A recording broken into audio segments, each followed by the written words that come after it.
It's the Real News Network, and I'm Greg Wilpert in Baltimore. Late last month, the Trump administration decided to cut aid to humanitarian projects in El Salvador, Guatemala, and Honduras.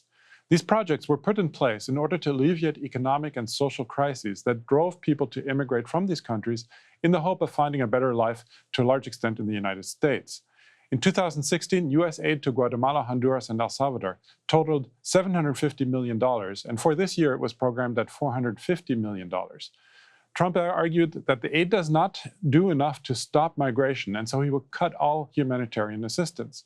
Speaking to the Republican Jewish Coalition in Las Vegas, Trump explained why he cut the aid. Let's have a listen. I have to say, I said I was going to close the border. It's gotten so bad. I said, we're closing the border. And as soon as I said that, and I really thanked the president of Mexico because they stepped up. And now they are apprehending people on their southern border coming in from Honduras, El Salvador, and various other places, Guatemala. And I stopped paying almost $600 million to those three countries. Now, I got a lot of heat. The Democrats say, how dare you do that? That money is used for all these good, but no, it's not. It's largely stolen. I send $600 million, we do, $600 million to three countries, and they form caravans.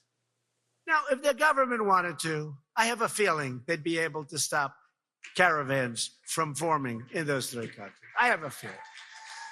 They're pretty tough. They're pretty tough down there. But they didn't, so I stopped the payment. Do you mind? Are you okay with it? Joining me now to discuss the relations between the U.S. and Central America and the migration issue is Adrienne Pine. She teaches anthropology at the American University in Washington, D.C., and is author of the book Working Hard, Drinking Hard on Violence and Survival in Honduras. Thanks for joining us today, Adrienne. Thanks for having me, Greg. So tell us a bit about the aid that the U.S. provides to these three countries, Honduras, Guatemala, El Salvador. What is it used for, and what is going to happen now that the money is cut? Well, to be honest, Greg, the bulk of the aid is going toward military and police forces in those countries that are actively operating death squads and carrying out acts of horrific repression against the people in those countries. And that's the aid that has not been cut. The other aid, it depends on the context in the different country, but a lot of it is implemented through USAID, AID, and not necessarily having the degree of benefits that many of the Democrats claim. But I think the benefits of the aid that Trump has cut pale in comparison to the direct harm that the military aid is implementing against these populations in Honduras. In particular, there's the Berta Cáceres Act that many Congress members have been supporting in the United States, which would cut military and police aid to that country precisely because it has been used to terrorize the population, in particular land rights defenders, people who are fighting to be able to ensure that their country is livable and that they can remain in it, are being killed, like Berta Cáceres, who it was named for. And so, obviously, if Donald Trump really wanted to do something to make sure that people from the Northern Triangle of Central America were able to stay in their countries, what he would do would be cut military aid. But of course, that's not really his priority. Now, there's a tendency, not just in the U.S., but also in Europe and Australia, to, instead of addressing causes of mass migration, is to fortify borders and to keep refugees out. Now, how do you see this dynamic working out with regard to Central American migration to the U.S.? I mean, is this something that is also part of the policy? I mean, does that make sense? What's your reaction to this? Oh, well, I mean, of course, that's his policy. I mean, we've seen this playing out at the border, not just with the wall, but with concentration camps that are being built with the genocidal policy of family separation, and of course with the sort of threats that are coming from the Trump administration toward Honduras.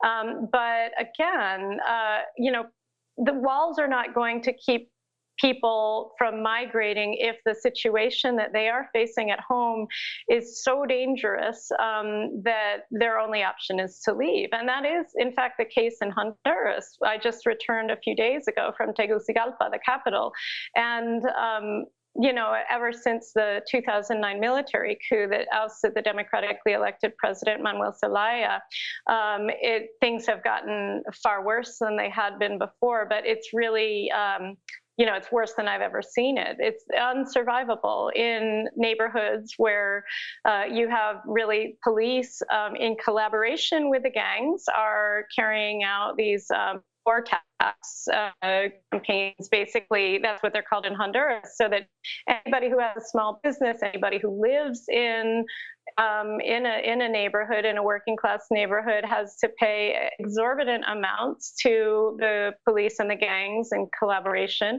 or they will be killed, or their family members will be killed. And so under such circumstances, no matter how much aid might come, no matter how much people really do want to stay in their own country, leaving is their only chance to diminish the chance that they'll get killed, because everybody in Honduras is perfectly well aware of the dangers of migrating north, the dangers of traveling through Guatemala, through Mexico, and of course the dangers of arriving at the United States in such a hostile environment. And of course, that's why these caravans have formed. The caravans, I should point out, don't really represent an increase in the number of people migrating, but rather a way for people to protect themselves from being killed en route to the United States.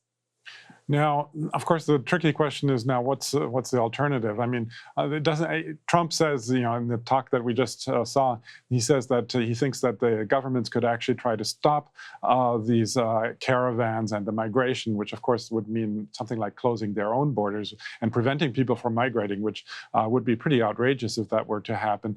So, but they certainly want this aid, it seems. So, but what can they do now? I mean, what are assuming that the governments would actually want to do something to help people stay in their countries, what would be the alternative? Well, I think that's really the assumption is challenging, because the governments, at least in Honduras and Guatemala, don't seem to have any interest really in keeping people in their country, because if they did, they wouldn't be creating such a hostile environment that people are fleeing. And those governments, in particular in Honduras, the government of Juan Orlando Hernandez is not elected. It is a dictatorship. There was such completely patently blatant fraud in the 2017 elections that it took a really long time for the United States to force the rest of the world to recognize them. And, of course, during that period, over 40 protesters were killed by state security forces under the orders of Juan Orlando Hernandez, and dozens of people were taken political prisoners for protesting against the electoral fraud that put the dictator Juan Orlando Hernandez in place. At least two of those people from that period, Edwin Espinal and Raul Alvarez, are being held in a maximum security prison, La Tolva, which the conditions there are torture. They're only allowed an hour of sunlight per month. They are not allowed to see medical doctors when they need them, and their life is constantly at risk. And so what you have is these situations where the presidents of the country talk about wanting to reduce migration, but the only way that they really see, like Donald Trump, of doing that is by putting up walls to block people's mobility, because they are not at all invested in creating conditions that make people's lives safer and more livable. Actually, I want to turn to something that's a little bit slightly different, which has to do with the relations between Guatemala and Honduras more generally, and particularly also the relationship, how this connects to Israel. That is, in the past 2 years, Guatemala and Honduras have improved their relations with Israel and also said they want to move their embassies to Jerusalem, basically following the Trump example. And they've begun to turn more of a blind eye to the occupation of Palestine, which is kind of a break from from their previous position. And President Jimmy Morales of Guatemala and President Juan Orlando Hernandez of Honduras have actually appealed to Israel's Prime Minister Benjamin Netanyahu to intercede on their behalf to convince Trump to cancel the aid cut, but so far without success. So my question is, what's going on here? Talk to us about these two governments and why they've shown such enthusiastic support for Israel in recent time. Well, this largely has to do with the security issues that I was just talking about, and both governments' illegitimacy vis-a-vis their peoples. Both presidents are ultra-Zionists. In fact, President Hernandez of Honduras, when he was younger, attended a training with Israel's Agency for Development and International Cooperation, the Mashav. And so he's a graduate of that. And they have both depended very heavily on purchasing weapons and advanced crowd control methods from Israel in order to really keep their populations in line. And so, we're talking about the LRADs, the long-range acoustic device, large-scale purchases of IDF's Tavor 21 series assault rifles for the Honduran Secret Service, extensive violence prevention trainings by Mashav for Honduran security forces. And so really Israel has been a key player in terms of Honduras being able to, and the government being able to successfully repress its population so that those who are in power could remain in power. In terms of the Juan Orlando Hernandez, agreeing to place the embassy in Jerusalem, for these reasons, I don't think it was a stretch for him to do that. But I think one of the reasons he first offered to put it there was because, he was sort of trying to regain his upper hand with the United States after blatantly stealing an election, which of course makes the United States look complicit in that, because it is. And this was something that curries favor with both the United States and Israel. And, I don't think they have any qualms in doing that. And of course, there's a deeper irony there in that much of the elite of Honduras is actually of Palestinian descent and has traditionally opposed how can I say that, opposed Israel policy against Palestinians, but the interest in repressing the Honduran population seems to supersede that historical complexity.